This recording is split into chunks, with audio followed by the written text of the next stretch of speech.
আসসালামু আলাইকুম ওয়া রাহমাতুল্লাহি ওয়া বারাকাতুহু। সম্মানিত দিনী ভাই ও বোনেরা, আজকে আমরা একটি গুরুত্বপূর্ণ আমল নিয়ে হাজির হয়েছি। এই আমলটি করলে অবশ্যই আপনি সম্মান ও মর্যাদা লাভ করবেন। রাসূলুল্লাহ সাল্লাল্লাহু আলাইহি ওয়াসাল্লাম হাদিসে ইরশাদ করেন, আল্লাহ তাআলার ৯৯টি গুণবাচক নাম রয়েছে। যে ব্যক্তি আল্লাহ তাআলার গুণবাচক নামের জিকির করবে সে জান্নাতে প্রবেশ করবে। সুবহানাল্লাহ।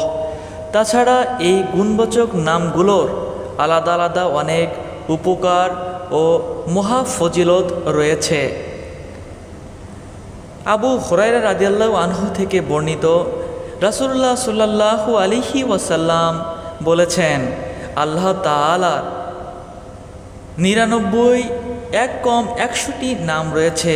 যে ব্যক্তি এই নামগুলো মুখস্থ করবে সে জান্নাতে যাবে।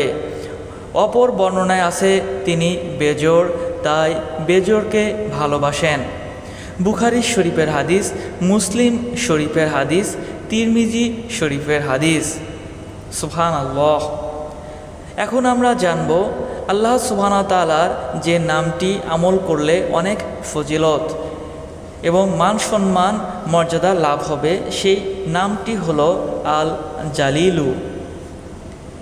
এই নামের আমলের বরকতে আল্লাহ সুবহানাহু ওয়া তাআলা মানুষকে মর্যাদা দান করবেন। এখন আমরা জানব এই নামের আমল কিভাবে করব।